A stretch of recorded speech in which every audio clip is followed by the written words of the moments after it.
Assalamualaikum warahmatullahi wabarakatuh. Innal hamdalillah nahmaduhu wa nasta'inuhu wa nastaghfiruh wa na'udzu billahi min syururi anfusina wa min sayyiati a'malina. Man yahdihillahu fala mudhillalah wa man yudlilhu fala hadiyalah. Ashhadu an la ilaha illallah wahdahu la syarikalah wa ashhadu anna Muhammadan abduhu wa rasuluh. Qala Allah Ta'ala fi Qur'anil Karim, ya ayyuhalladzina amanu ittaqullaha haqqa tuqatih wa la tamutunna illa wa antum muslimun. Allahumma salli ala Muhammad wa ala alihi wa sahbihi wa man tabi'ahum bi ihsanin ila yaumiddin, amma ba'd. Alhamdulillah, segala puji syukur kita panjatkan atas nikmat yang Allah berikan kepada kita. Allah masih kasih bangun kita di pagi ini, Pak. Ya kan? Allah masih izinkan mata kita terbuka pagi ini. Karena ada orang-orang di luar sana mau bangun udah enggak bangun. Dibangunin istrinya enggak bangun udah. Akhirnya tetangga datang, ya kan? Ngomong ke masjid persiapan. Tapi Allah masih izinkan kita bangun pagi ini. Dan Allah masih gerakan hati kita untuk hadir di masjid ini. Bukan karena rumahnya seberang masjid, Pak. Biar rumahnya seberang masjid, kalau enggak berangkat ya. Enggak berangkat. Ana diceritain di Jakarta ya, Pak. Ada orang rumahnya seberang masjid. Enggak pernah dia sholat di masjid. Seberangnya persis. Suatu saat dia meninggal dunia, Pak. Apa yang terjadi? Musolanya kuncian. Orangnya DKM-nya lagi takziah kalau enggak salah. Musolanya kuncian tuh. Enggak ada orang, wala satu enggak ada. Bingung cari di mana ini. Lihat, ketika Allah masih kasih kita kesempatan hadir di masjid ini, Allah yang gerakan, Pak, bukan karena rumah kita dekat. Dan selain itu, ketika Allah izinkan kita berkumpul dengan saudara muslimin, Allah masih kasih kita kesempatan untuk belajar bersama, saling nasihat menasehati. Karena inilah sejatinya kaum muslimin ketika kita saling kumpul bersama dan belajar bersama. Salawat serta salam kita haturkan kepada junjungan kita, manusia yang termulia, yang dengan kegigihannya luka-luka dicela, dimusuhin satu kota, Pak. Bayangin, kita dimusuhin tetangga aja bingung gak, Pak?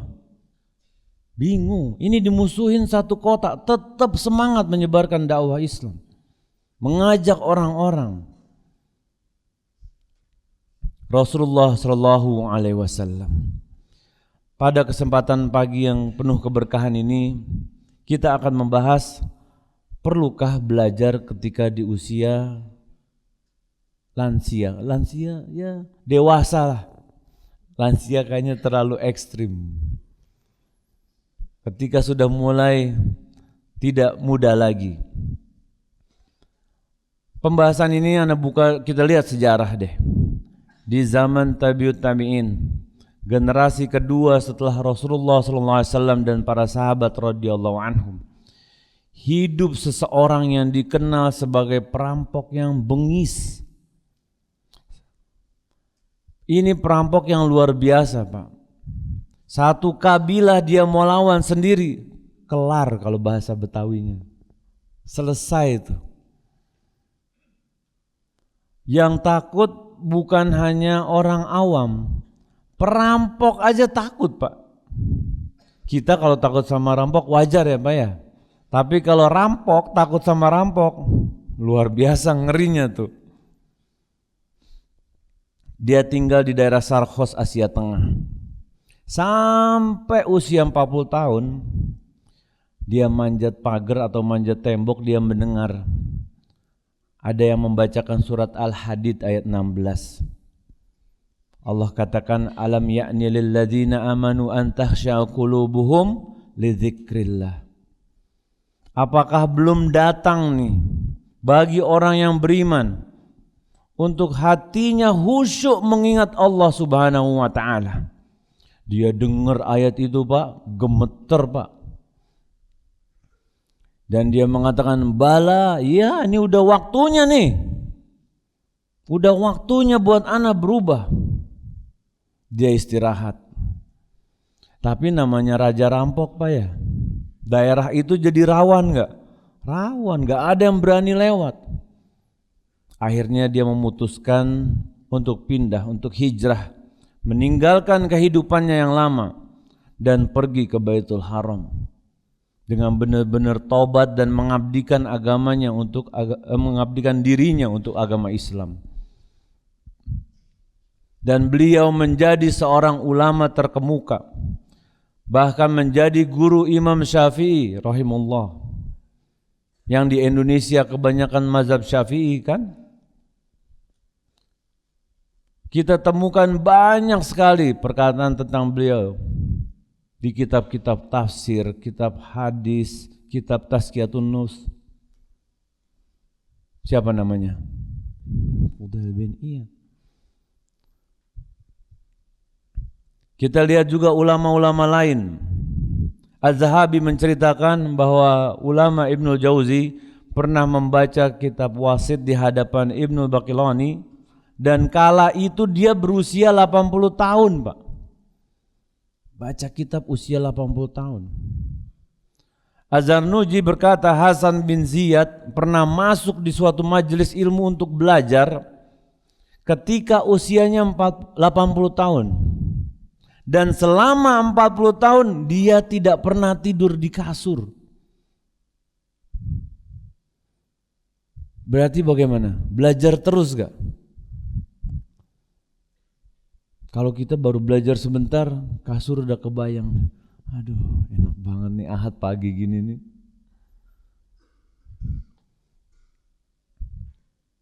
Padahal ilmu itu penting sekali buat kita. Dan Allah menantang bagi orang yang berilmu dan yang tidak berilmu. Karena dengan menuntut ilmu kita bisa bedakan tuh. Kita bisa tahu mana yang benar, mana yang salah, mana yang baik, mana yang buruk, mana yang halal, mana yang haram, mana yang sunnah, mana yang bid'ah, mana yang khilafiyah mu'tabar, mana yang khilafiyah ghairu mu'tabar. Dengan belajar Allah tantang. Allah katakan dalam surat Az-Zumar ayat 9. Qul hal yastawil ladzina ya'lamuna wal ladzina la ya'lamun. Allah katakan, apakah sama orang yang berilmu dan yang tidak berilmu? Ulama tafsir Al-Imam As-Sa'di rahimahullah, beliau mengatakan, apa sama orang yang mengetahui Rabbnya dan agamanya dengan orang yang enggak tahu? Yang tahu ganjaran-ganjaran yang Allah siapkan dengan yang enggak tahu. Karena sesungguhnya orang yang berilmu dan orang yang bodoh seperti siang dan malam hari, bagaikan cahaya dan kegelapan, bagaikan minyak dan air. Karena ana temukan ada orang-orang yang ketika mudanya rajin sholat, Pak, ketika tuanya udah gak sholat lagi. Mungkin kita bertanya, kok bisa ya? Udah tua kok gak sholat? Ana pernah besuk. Dia tiduran di ranjang. Ada anak-anaknya di sampingnya. Ana tanya, ini sholat gak ini ya? Masih keluarga jatuhnya. Ana tanya sama anaknya, ini masih bisa bicara, masih bisa ini, aktivitas. Kata anak-anaknya, udah gak sholat. Ana tanya, kok bisa gak sholat? Iya, habis sebentar-sebentar ke kamar mandi, kata dia. Sebentar-sebentar pipis. Gimana wudunya, kata dia. Yang berbaring juga mengamini, Pak. Iya, ana udah gak sholat. Karena ya bentar-bentar pipis kata dia. Gimana caranya mau sholat kalau sebentar-sebentar pipis? Subhanallah. Ketika tua gak sholat lagi tuh. Alangkah ruginya. Jadi ilmu itu bukan bagaimana caranya aja kita tahu, cara toharo aja. Tapi masalah-masalah yang berkaitan dengan toharo kita harus tahu. Karena ada orang-orang yang gak sholat ketika tua. Anda tanya, kalau di pesawat mau umroh, tayamum atau wudu, Pak?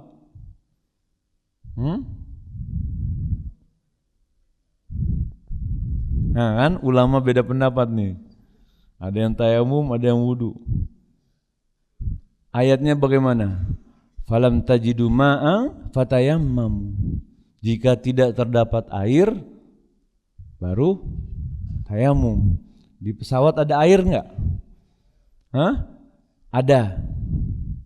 Berarti tayamum boleh enggak kalau air ada? Bisa enggak dipakai air? Bisa. Karena kadang di pesawat kita nemukan orang-orang yang nempel-nempel di bodi pesawat ya. Tempel sana, tempel sini. Nah itu butuh ilmu. Ustadz, Anda gimana ini selama ini umroh selalu tayamum kata dia. Nanti banjir alasannya, nanti elektronik pesawat kebakar kata. Ya wudunya jangan banjir. Bisa nggak wudunya di kursi? Bisa. Bisa nggak wudhu air segini? Bisa. Tapi butuh ilmu. Di saat ilmu itu nggak ada, bermasalah deh. Karena gini, ada orang-orang yang berhenti belajar ketika dia merasa cukup pintar, Pak. Ketika dia telah mencapai usia tertentu, dia merasa udah cukup deh belajar. Ketika dia merasa kan dulu pernah belajar. Kita belajar sholat kapan, Pak? Dulu kita bicara formal. SD ya? SD. Pakai buku yang ada gambar kotak-kotak caturnya kan? Tuh kan, kalau ketawa setuju nih. Yang gambarnya orang berdiri sama ruku, betul? Jenengan warna apa, Pak? Biru seangkatan berarti nih. Iya. Ana tidak mengatakan buku itu sempurna salah atau sempurna benar. Tapi kalau kita tidak murojaah, tidak menambah, hanya modal itu, PD, bisa bermasalah enggak? Bisa. Buku itu bisa salah cetak enggak, Pak? Bisa. Bisa hilang lembarannya enggak karena disobek sama teman kita? Bisa. Antum selama ini enggak ruku, kenapa? Enggak ada di buku rukunya, subhanallah. Pakai catatan yang lama. Terlalu ekstrim mungkin ya kalau begitu. Ada orang yang ketika udah tua dia merasa udah karatan nih Ustaz. Harusnya waktu muda nih masih umur 10-15 tahun. Kalau udah tua berat. Masuk kuping kiri, keluar kuping kiri lagi. Nggak sempat lewat.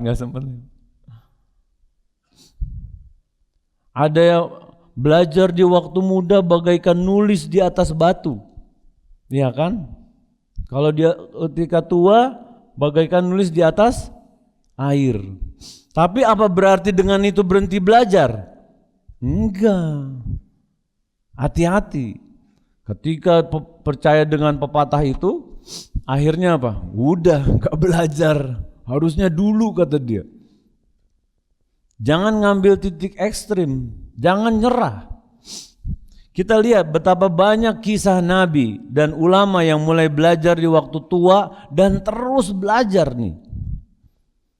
Nabi Musa alaihissalam yang bicara sama Allah nih, masih disuruh safar untuk belajar sama seorang alim, sama Nabi Khidir. Dalam surat Al-Kahfi ayat 60, Allah katakan, wa idz qala Musa li fatahu, ketika Musa berkata kepada yang membantunya, la abrahu hatta ablugha majma'al bahrain, aku enggak akan berhenti berjalan sampai ketemu pertemuan dua laut nih. Au amdiya hukuba, atau aku benar-benar akan benar jalan sampai benar-benar capek.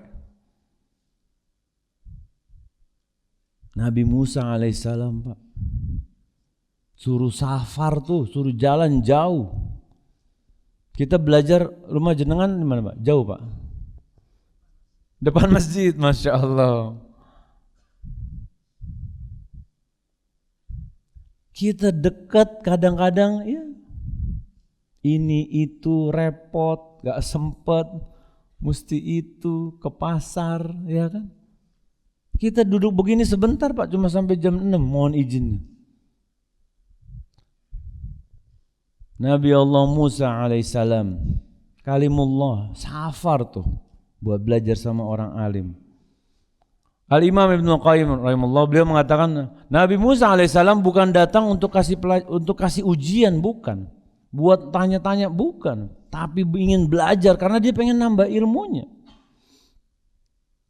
Jadi pandangan belajar hanya di waktu muda itu pandangan yang salah. Ketika seseorang berpikir hanya waktu muda belajar, ini akan menyebabkan kebodohan yang masif, Pak. Karena orang yang tua-tua itu, maaf, mereka insya Allah udah punya istri, udah punya anak, punya jabatan minimal di pekerjaannya. Kalau atasannya nggak paham agama, bos, azan zuhur nih bos, kita mau ke masjid sholat, nanti aja, nggak paham agama. Bayangkan jika banyak kaum muslimin yang berpikir seperti itu. Ada orang-orang yang sibuk dengan kesehariannya, dengan dunianya, dan mengabaikan pentingnya belajar dengan ilmu agama. Merasa cukup dengan pengetahuan yang dia miliki. Akhirnya apa? Dia nggak mau berusaha memperdalam agama mereka. Islam mengajarkan bahwa menuntut ilmu ini adalah proses yang terus harus kita jalankan dalam keseharian kita, sepanjang hidup kita. Kita lihat di zaman Rasulullah SAW. Rasulullah SAW jadi Rasul usia berapa, Pak? 40. Terima wahyu dari Allah 40. Habis itu continue belajar tuh. Wahyu turun terus belajar terus. Sahabat radhiyallahu anhum semangat mereka belajar. Kita lihat dalam sejarah Abu Bakar As-Siddiq radhiyallahu anhu masuk Islam usia 38 tahun, Pak. Utsman bin Affan 34 tahun. Fudail bin Iyad yang tadinya rampok tersentuh dengan satu ayat berubah, Pak, jadi ulama. Umur 40 loh ini. Semangat.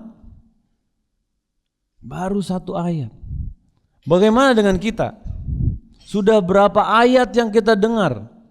Sudah berapa hadis Rasulullah SAW yang kita dengar? Seharusnya mampu merubah kita menjadi sosok yang lebih baik.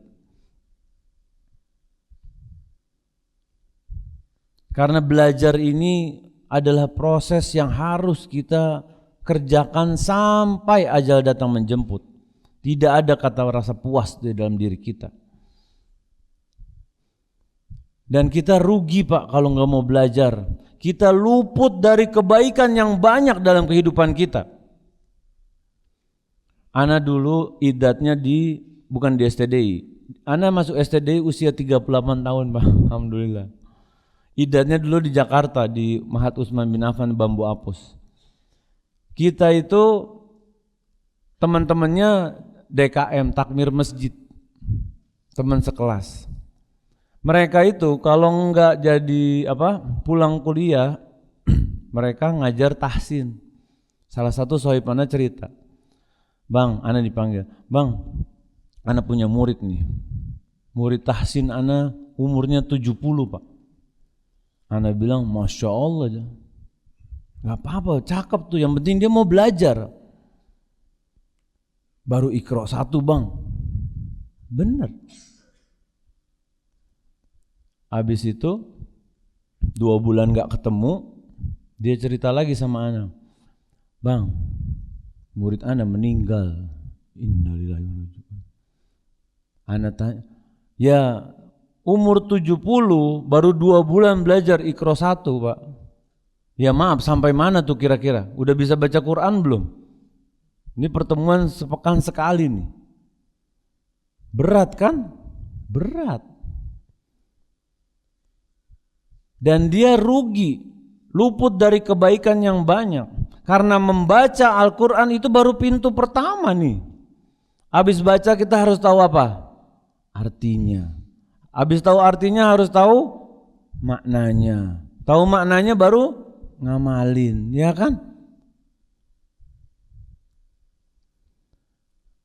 Kenapa dikatakan luput dari kebaikan yang banyak? Dalam hadis yang diriwayatkan Ibnu Mas'ud radhiyallahu anhu, qala Rasulullah sallallahu alaihi wasallam, man qara'a harfan min kitabillah, siapa yang membaca 1 huruf aja dari kitabullah, dari Al-Qur'an, falahu hasanah, maka dia dapat kebaikan tuh. Fal hasanah bi'athri amsalihah, dan kebaikan ini Allah ganjar dengan 10. Dan lanjutan hadis ini yang diriwayatkan Imam Tirmizi, la aqul alif lam mim harfun, aku tidak mengatakan alif lam mim itu 1 huruf, lakin alifun harfun, lamun harfun, mim harfun. Jadi berapa? 3 huruf kan? Berarti kebaikannya berapa? 30. Katakanlah kita ambil Mushaf Madinah ya. 1 halaman berapa baris Pak? Masya Allah, barakallahu fiik. 15 baris. 1 baris katakanlah kurang lebih 40 huruf. Katakanlah ya. Berarti berapa huruf tuh kurang lebih Pak? 600 huruf. 600 huruf berarti berapa kebaikan yang Allah ganjar? 6.000. Kita anggaplah 1 pahala 1 ganjaran ya. 6.000. Jadi kalau ada orang baca 1 halaman itu dapat 6.000 kebaikan insyaallah biiznillah.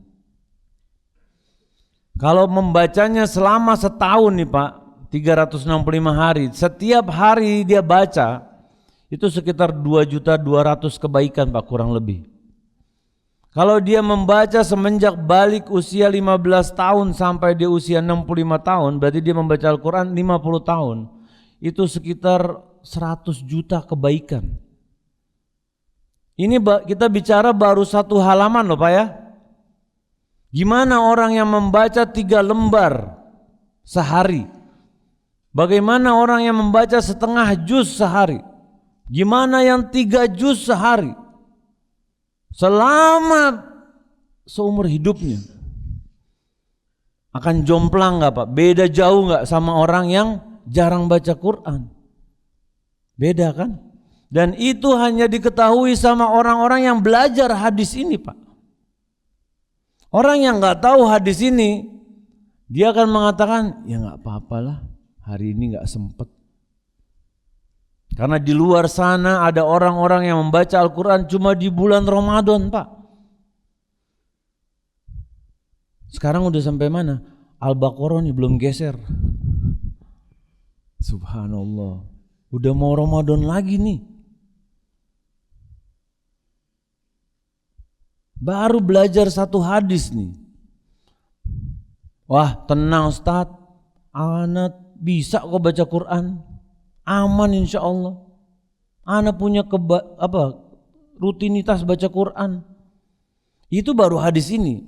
Gimana yang hadis bagaimana kalau seseorang wudunya di rumah, niatnya ke masjid cuma untuk sholat, setiap langkahnya menghapuskan dosa, langkah yang satunya menaikkan derajatnya. Kalau ada yang nggak tahu hadis ini bagaimana? Tiap hari wudunya di masjid. Luput gak dia dari kebaikan yang banyak? Luput. Rugi kah? Rugi. Kita perlu amal soleh yang banyak, Pak. Agar menjadi pemberat amal soleh kita kalau ditimbang. Dan kita memohon kepada Allah agar kita jadi orang-orang yang langsung masuk surga tanpa ditimbang. Tapi kita gak pernah tahu ditimbang atau enggak. Jadi tugas kita terus memperbanyak. Dan itu dengan belajar. Karena memang ketika usia sudah 50, 60 ya, dulunya punya kegiatan rutin kan, ada yang dagang, ada yang kerja kantor.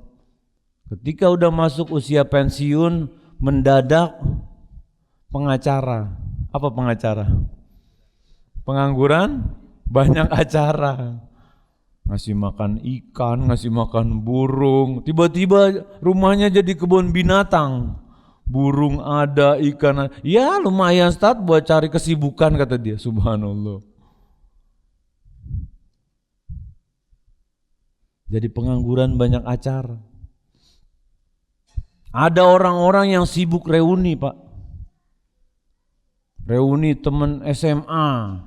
Jalan-jalan. Kemana kau ini? Kaliurang enggak ya? Kedeketan ya Pak.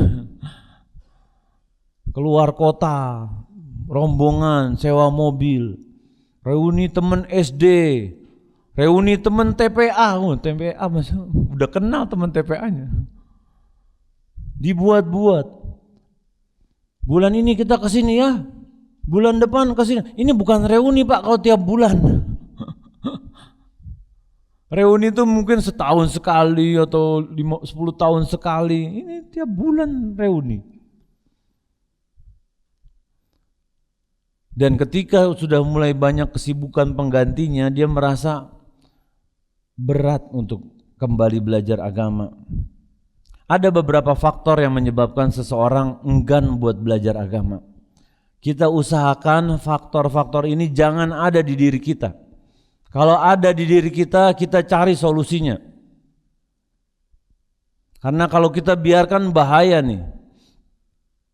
Yang pertama, perasaan jika sudah terlambat buat belajar agama. Jika perasaan ini ada di diri kita, kita buang jauh-jauh. Perasaan yang merasa harusnya pas muda. Anak telat 30 tahun nih belajar agama. Jadi kalau udah tua udah telat. Yang kedua, sebabnya ada tekanan dari lingkungan dan sosial kita. Biasanya lingkungan tuh nggak support buat kita belajar agama di usia dewasa. Kita pakai bahasa dewasa aja ya. Membuat kita malu memulai sesuatu di saat usia kita udah dewasa. Udah 50 ke atas. Pak Fulan mau kemana? Sambil nenteng buku Iqra 1. Mau ke masjid tahsin. Telat jenengan. Kemana aja dulu? Akhirnya gak jadi pulang lagi ke rumah, malu.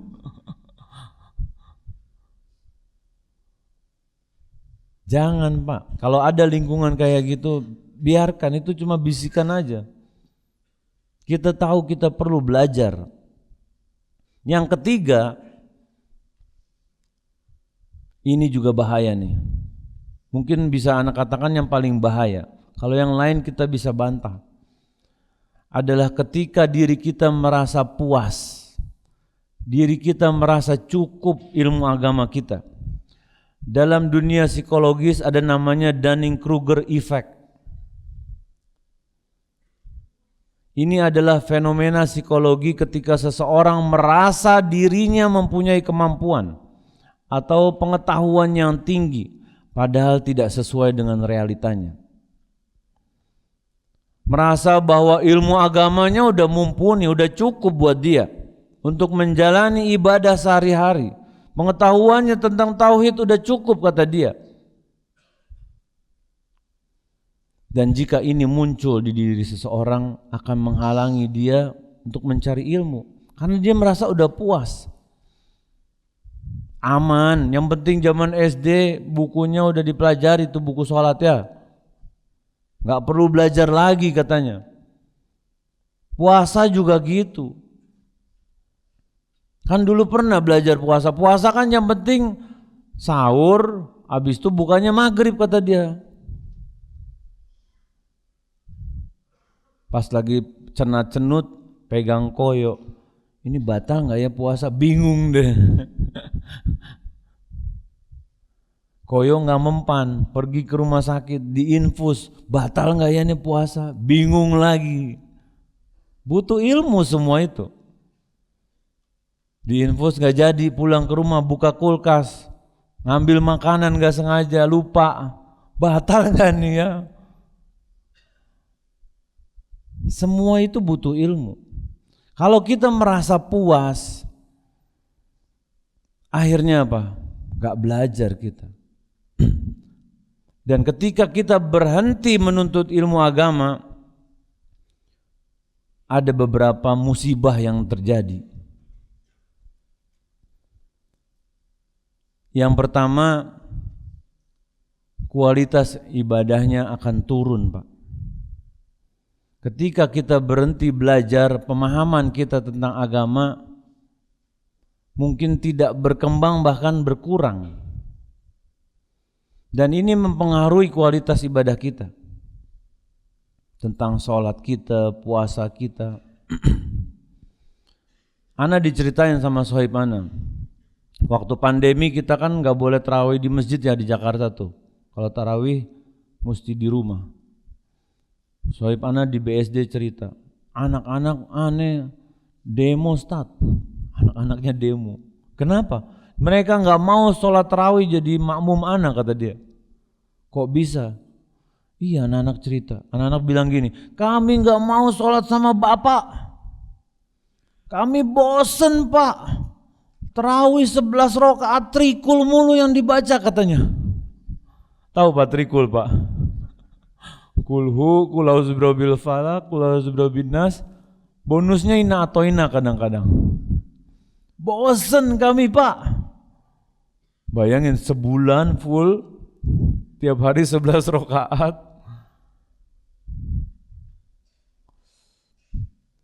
Walaupun seorang yang mungkin ya, tapi jika itu 10 tahun yang lalu dia enggak murojaah, kira-kira nempel terus enggak? Berat Pak. Lupa. Akhirnya judulnya pernah ngapalin. Itu yang pertama. Yang kedua, musibah yang kedua, kehidupan sehari-hari akan terpengaruh dia nih.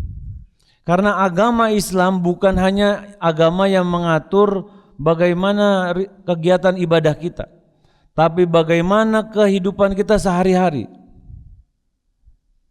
Termasuk interaksi secara sosial, bagaimana etika, bagaimana moral.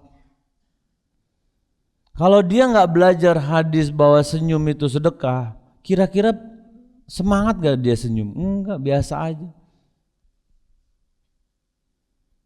Padahal senyum itu luar biasa. Belum kalau dia belajar hadis tentang nguap, ya kan, at-tasa'ub minasyaiton. Nguap tuh dari syaiton. Idza tasa'aba ahadukum falyaruddahu mastata'u. Jika dia nguap, tahan tuh bener-bener. Ini enggak. Buka puasa semur jengkol, ada nggak semur jengkol di sini? Di Jakarta ada Pak nasi uduk, semur jengkol. Malam tidur kemalaman,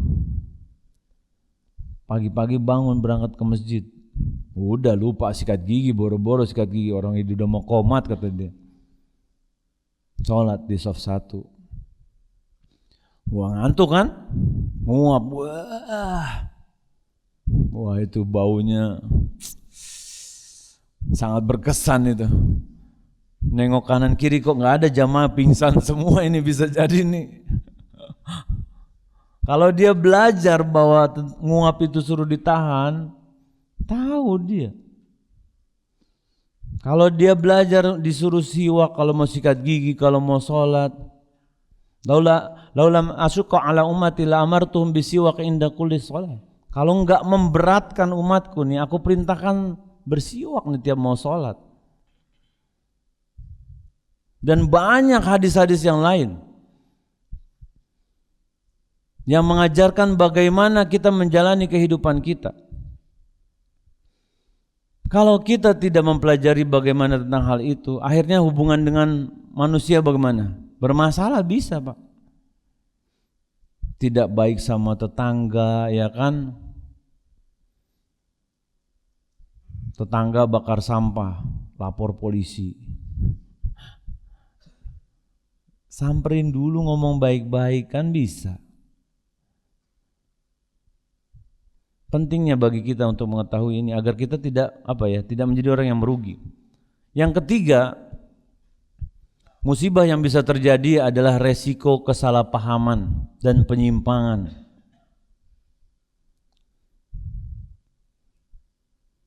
Jangan kira orang-orang yang melakukan penyimpangan ini nggak pakai dalil, Pak. Pakai dalil. Tapi yang bermasalah apanya?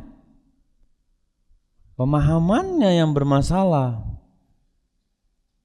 Akhirnya karena perilaku penyimpangannya, akhirnya dia dicap Islam begini begitu karena kelakuan dia. Contoh gini deh, yang paling sederhana, gak usah yang terlalu ekstrim. Kalau kita jadi seorang muslim yang cemberut, atau gak usah cemberut deh, lihat orang mukanya gak enak, kira-kira yang disalahkan semua kaum muslimin apa dia aja? Semua. Udah pakai peci, pakai gamis tapi mukanya cemberut aja, alisnya nyurang, bibirnya ke bawah gitu. Oh itu muslim tuh kayak gitu tuh. Radikal, ekstrim. Enggak. Kita harus jadi teladan nih, brand ambasadornya agama Islam. Kita harus yang nunjukin Islam tuh begini. Karena orang-orang kafir itu dia nanya dalil apa lihat kita, Pak? Lihat kita. Tunjukkan bahwa Islam ini agama yang sempurna. Dampak yang berikutnya, ketika kita berhenti belajar agama di usia tua, iman kita akan luntur. Intelektual kita akan stagnan. Karena iman itu enggak bertambah. Karena rasa ketakwaan itu diperoleh ketika dia belajar agama. Innama yakhsyallaha min ibadihil ulama. Yang takut sama Allah itu para ulama, Pak. Semakin kita belajar, semakin takut kita sama Allah. Ketika seseorang enggak mau belajar agama, which is yang mana itu suatu kegiatan menambah ketakwaan kita, tapi na'udzubillah dosa terus dikerjakan. Bagaimana akidah Ahlus Sunnah wal Jamaah? Al-imanu yazidu wa yanqus. Yazidu bit ta'ah wa yanqusu bil ma'asi. Akidah Ahlus Sunnah wal Jamaah, iman itu bertambah dengan ketakwaan, berkurang dengan maksiat. Sedangkan menuntut ilmu ini proses menambah keimanan. Anda tanya di sini duduk belajar sama-sama, nambah enggak berasa iman kita? Berasa nambah. Tapi coba pakai sendal, keluar sebentar, udah mulai agak lain. Para sahabat radhiyallahu anhum nih, orang-orang yang bertemu dengan Rasulullah SAW, tanya sama Nabi, wahai Rasul, kenapa kalau kami di rumah sama anak istri ini rasanya iman kami kurang? Kalau lagi bersama engkau ya Rasulullah, iman kami ini rasanya kuat. Ini para sahabat, Pak, yang sebagian di antara mereka ada orang-orang yang dijamin masuk surga, ada ahlul badar, ada segala macam. Di sini ada yang dapat WA, selamat Anda masuk surga. Ada enggak? Hati-hati, hoax tuh, Pak. Jangan percaya kayak gituan. Kita di sini termasuk yang bicara enggak ada jaminan masuk surga. Kewajiban kita terus belajar menambah ilmu syar'i dan mengurangi dosa-dosa kita. Dampak selanjutnya, ketika kita berhenti menuntut ilmu agama, akan hilangnya keteladanan dalam menuntut ilmu. Kita lihat Nabi Nuh alaihissalam, Nabi nih Pak, anaknya bagaimana? Mau dengerin gak? Ada anaknya gak mau dengerin. Allah tetapkan di Al-Quran, dia mengatakan, ana di sini aja, kalau pakai bahasa kita ya. Airnya gak sampai sini kok. Dengan akalnya dia menolak perintah bapaknya. Bapaknya Nabi nih.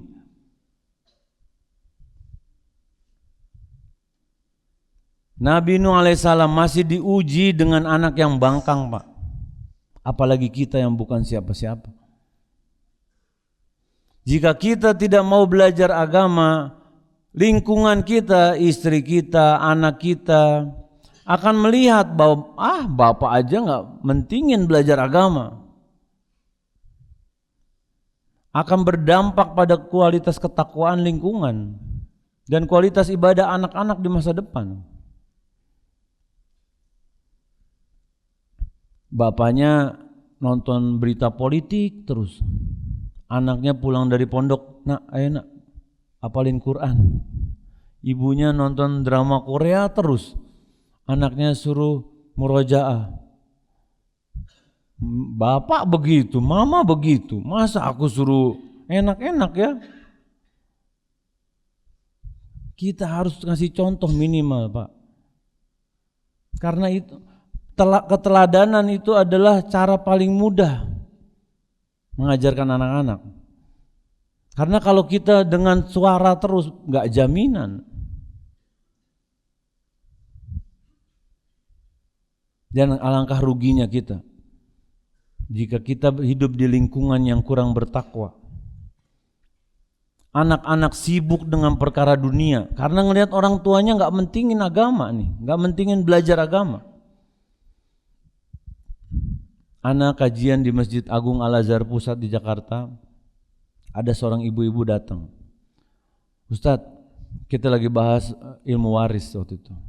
Ustadz, gimana caranya, ibu-ibu udah tua nih, biar anak-anak aneh gak dapat warisan ana? Wah, agak lain nih ibu nih. Ana tanya, kenapa bu? Iya Ustadz, semenjak anak kami ini suaminya sudah meninggal, semenjak kami sekolahin dia di Inggris S1 sampai S3 sampai punya anak istri gak pernah pulang ke Indonesia. Wala nelpon wala apa gak ada. Hilang belas sudah gak ada kabar. Anaknya kaya Pak, tinggal di Inggris kan gak murah Pak. Sego pecel gak ada loh. Mahal tinggal di Inggris tuh. Kaya raya Pak. Anak gak mau ngasih harta anak sama dia. Ngapain? Kita orang tuanya jadi cari aja enggak. Kita gak mau jadi orang tua seperti itu Pak. Karena anak temukan ada yang kalau orang tuanya meninggal, bapaknya terbaring kaku di tengah rumahnya, anak-anaknya di luar Pak, rokokan sama teman-temannya, ngobrol. Ya biasanya kalau ada yang meninggal kan teman-teman anaknya datang kan, reuni ketawa-ketawa Pak di luar Pak, subhanallah. Padahal bapaknya nih perlu disolatin, perlu dimandiin, udah gampang. Atau kita cari ustadz aja. Alangkah ruginya kita kalau hidup di lingkungan seperti itu.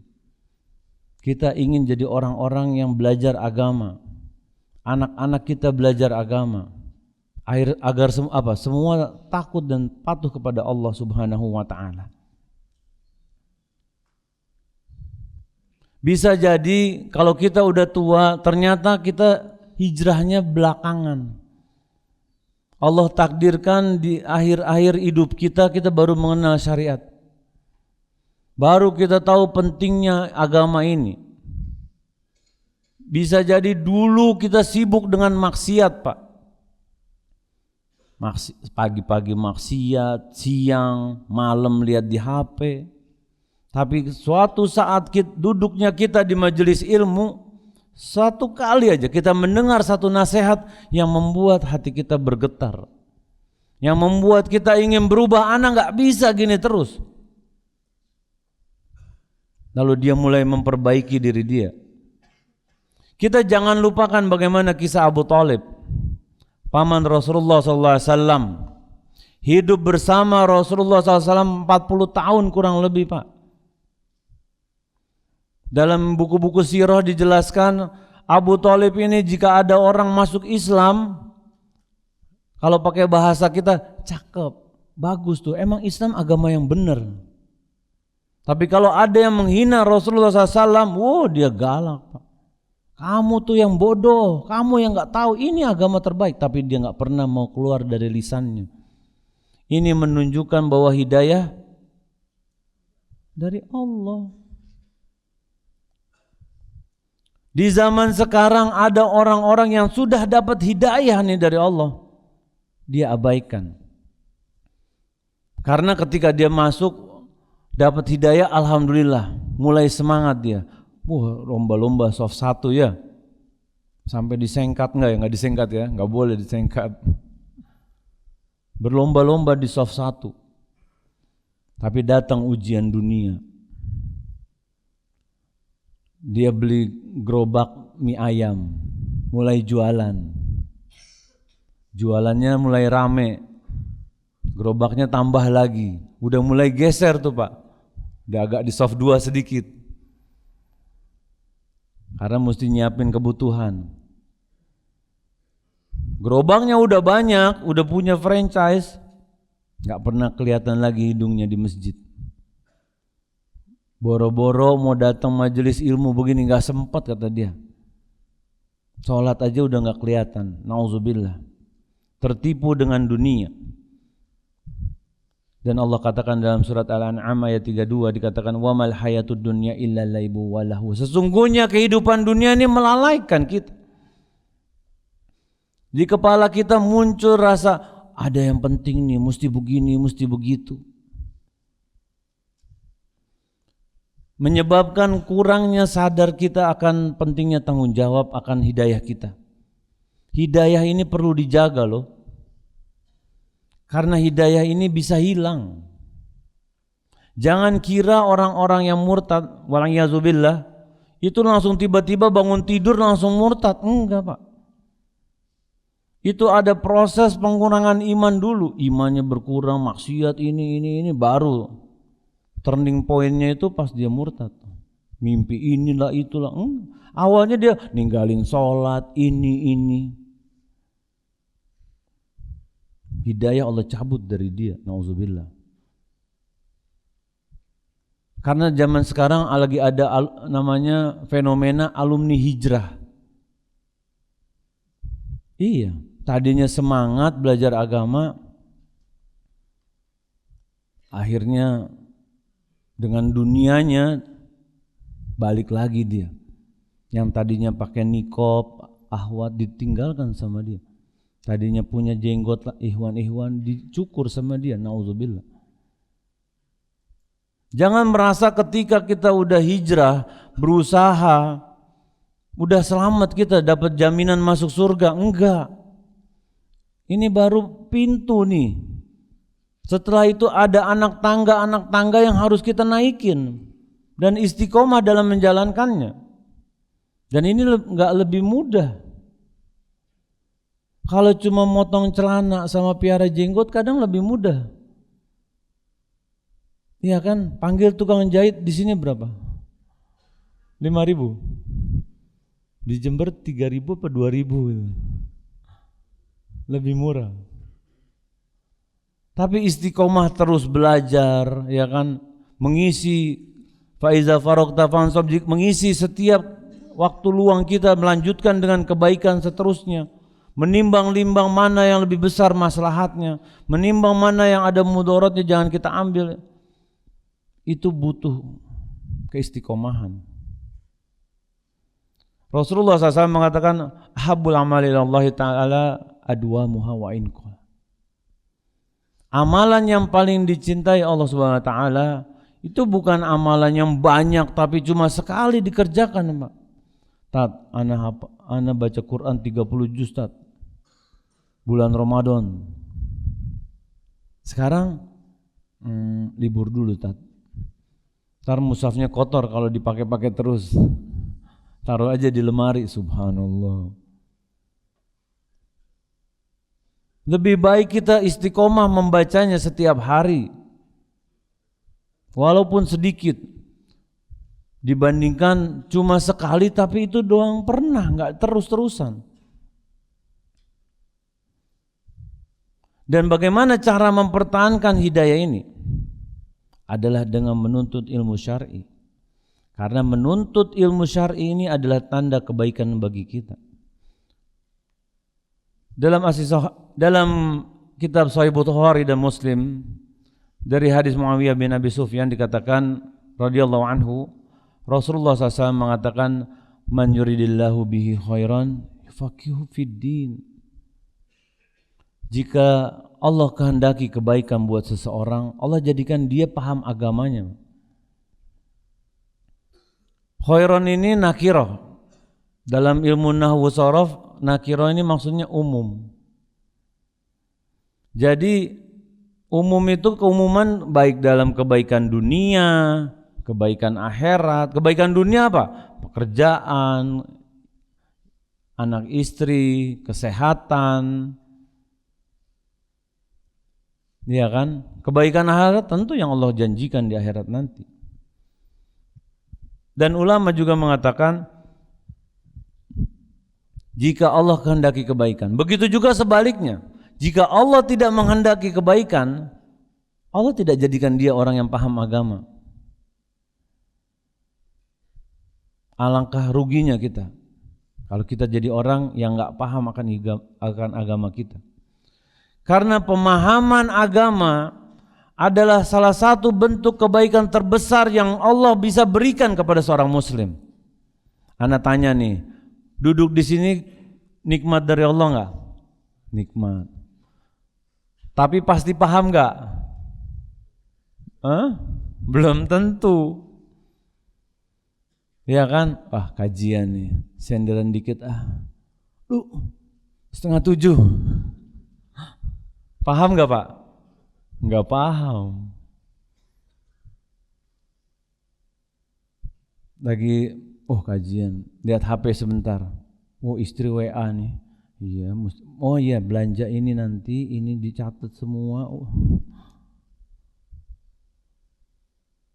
Terlalaikan. Syaitan enggak bakalan berhenti, Pak. Coba ngambil terus tuh, semaksimal mungkin dia mau usaha ambil ganjaran pahala kita. Dibikin kita enggak paham. Imam Syafi'i rahimahullah pernah mengatakan, man arada dunya fa'alaihi bil ilm. Jika seseorang ingin mendapatkan dunia, pasti butuh ilmu. Ketika seseorang mau belajar, mau jadi dokter, Pak, itu sekolahnya berapa lama, Pak? Ada 10 tahun, 15 tahun ya? Itu 15 tahun belajar cuma untuk biar dia bisa praktek, ya let's say mungkin 30 tahun mungkin. Dan Imam Syafi'i melanjutkan, waman aradal akhirah fa'alaihi bil ilm. Dan siapa yang ingin mendapatkan akhirat lebih butuh ilmu lagi. Kok bisa orang yang mau belajar bela-belain 15 tahun cuma buat 30 tahun kehidupannya dia? Memang kalau udah di akhirat masih kepake nggak ilmu kedokterannya, Pak?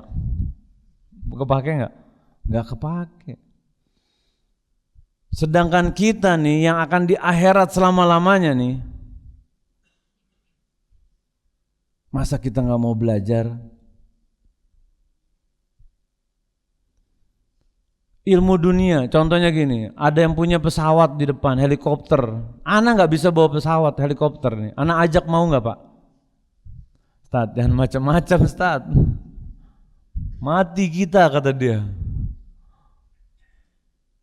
Ya kalau bapak orang soleh, biiznillah masuk surga nanti kalau meninggal. Ya kan, naik helikopter. Tapi kenapa buat akhirat yang selama-lamanya kita nggak mau serius, atau kita kurang serius deh. Kita benar-benar butuh nih, butuh bekal ini.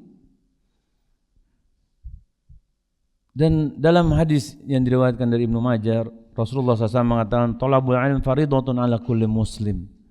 Menuntut ilmu itu wajib.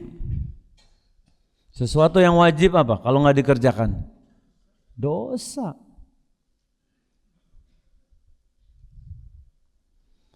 Kita mau jadi supir aja nih Pak ya, berani nggak belajar nyetir? Nggak berani. Kenapa kita mau masuk ke akhirat ini, kita mau pulang ini pede-pede aja, aman Ustaz, ana umroh udah 7 kali, masa nggak masuk surga sih? Enak aja ente. Kita harus belajar. Alangkah ruginya kalau amalan kita nggak didasari ilmu.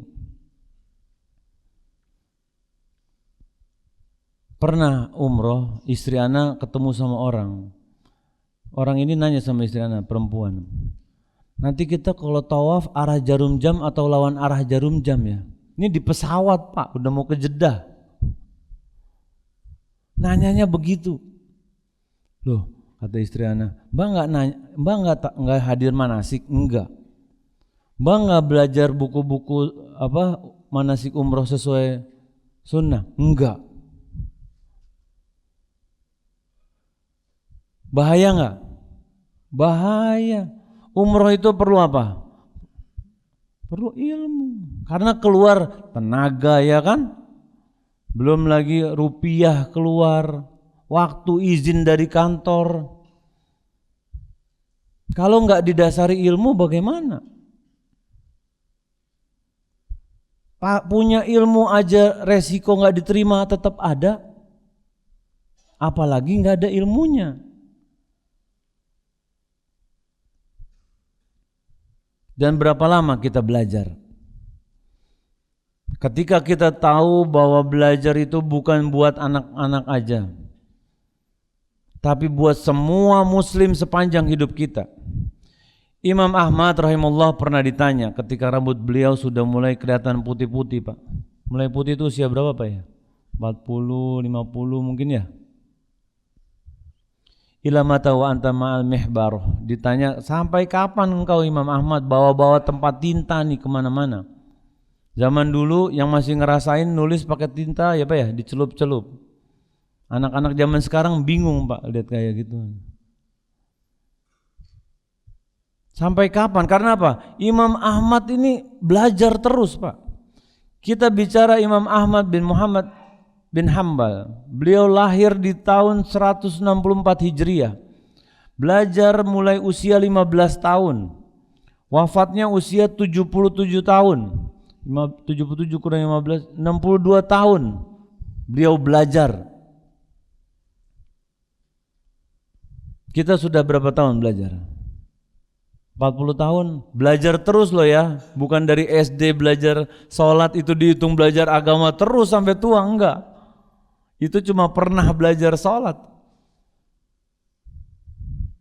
Abu Zur'a Ar-Razi mengatakan beliau Imam Ahmad itu punya hafalan 1 juta hadis Pak.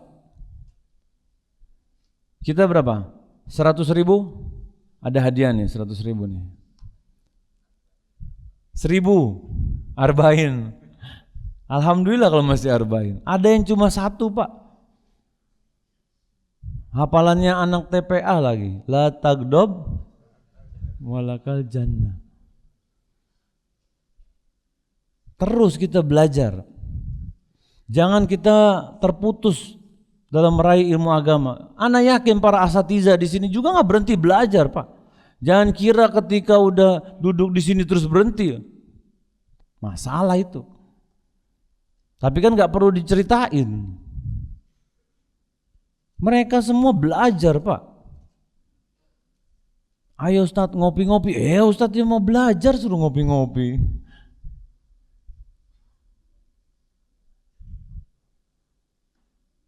Dan kita harus meraih ilmu agama ini sampai ajal kita menjemput. Karena sebab utama terputusnya semangat kita belajar itu kadang-kadang niatnya memang lemah Pak. Karena kita ingin cepat pengen jadi ustadz misalnya. Atau kita menyangka ilmu agama ya cukup lah, gak usah banyak-banyak. Nanti ada istilah di luar sana, istilah orang jahat nih, mabok agama, subhanallah. Gak ada orang yang Islam itu mabok agama. Kita semakin belajar agama, semakin senang kita, semakin mudah hidup kita. Itu istilah buat orang-orang yang gak paham, yang harus kita dakwahin. Kita lihat duduk di sini, nikmat ini dari Allah nih. Di sini kita memperoleh ketenangan jiwa kita. Beda sama orang-orang yang pergi ke tempat-tempat hiburan, yang healing sana Pak. Yang tiap hari healing, capek gak? Capek tiap hari healing tuh. Pulang bawa apa Pak? Baju kotor. Di sini tempat kita istirahat nih, kita belajar, menambah ilmu kita. Jadi ketika kita sudah dewasa, bukan berarti kita berhenti menuntut ilmu agama. Udahlah, anak udah lewat, sekarang gilirannya anak-anak aja. Enggak, terus belajar Pak. Anak pernah ada kajian di Rawamangun dari Jakarta. Yang hadir Pak, jenggotnya putih semua satu masjid. Masya Allah, putih. Ada satu paling depan duduknya Pak. Dia taruh HP, Ana udah gak lihat tuh HP 20 tahun yang lalu buat ngerekam. Selesai kajian, DKM-nya bilang sama, oh iya si bapak itu setiap hari selalu begitu dia, Masya Allah. Istiqomah dia tuh. Nah bagi yang belum putih, jangan mau kalah. Ada gak kaitan semangat sama usia? Ada gak? Ada yang berani jawab gak? Ini ada hadiahnya nih. Kisah-kisah teladan, Masya Allah nih. Ada gak kaitan semangat sama usia? Hah? Gak ada hadiah buat jenengan insya Allah ya. Gak ada Pak. Ana nemukan ada anak-anak umur 20 gak semangat belajar agama. Disuruh bapak nih. Ana sih gak mau, pengennya jadi mutawif kata dia. Tapi suruh bapak masuk sini katanya. Coba bapak aja yang sekolah suruh sini kata dia. Tapi ana nemukan bapak-bapak yang sudah tua, wah luar biasa. Turun tangga aja berat Pak. Tapi itu gak menghalangi semangat dia buat belajar. Mumpung umur kita masih ada Pak. Apakah mati itu ada antriannya? Gak ada. Bisa kapan aja mati nih. Yang dirawat di rumah sakit apa pasti mati? Enggak. Yang sehat, yang petinju aja bisa mati Pak. Ketabrak sama Trans Jogja. Iya. Bisa mati. Bayi mati. Nah ketika kita masih ada umur, manfaatin tuh. Jangan sia-siakan setiap waktu kita. Waktu kita ini berharga. Dunia ada porsinya tapi enggak lebih besar daripada orientasi kita mengejar akhirat kita. Semoga ini jadikan semangat kita. Titik balik dari kita untuk menjadi orang yang lebih semangat belajar. Ana tutup dengan ana kenal seseorang usianya 56 tahun Pak, masuk STDI. STDI kalau idat sama kuliah tuh 6 tahun. Insya Allah beliau lulus usia 62 tahun. Luar biasa semangatnya. Nah kita jangan kalah Pak. Kita harus berlomba-lomba dalam kebaikan. Dan semoga Allah ridho atas usaha kita. Mungkin ini yang bisa disampaikan pada pertemuan kali ini ya. Insya Allah kita ketemu lagi di lain kesempatan. Wassallallahu ala nabiyina Muhammadin wa ala alihi wa sahbihi ajmain walhamdulillahi rabbil alamin. Kita tutup dengan doa kafaratul majlis. Subhanakallah wa bihamdik asyhadu an la ilaha illa anta astaghfiruka. Assalamualaikum warahmatullahi wabarakatuh.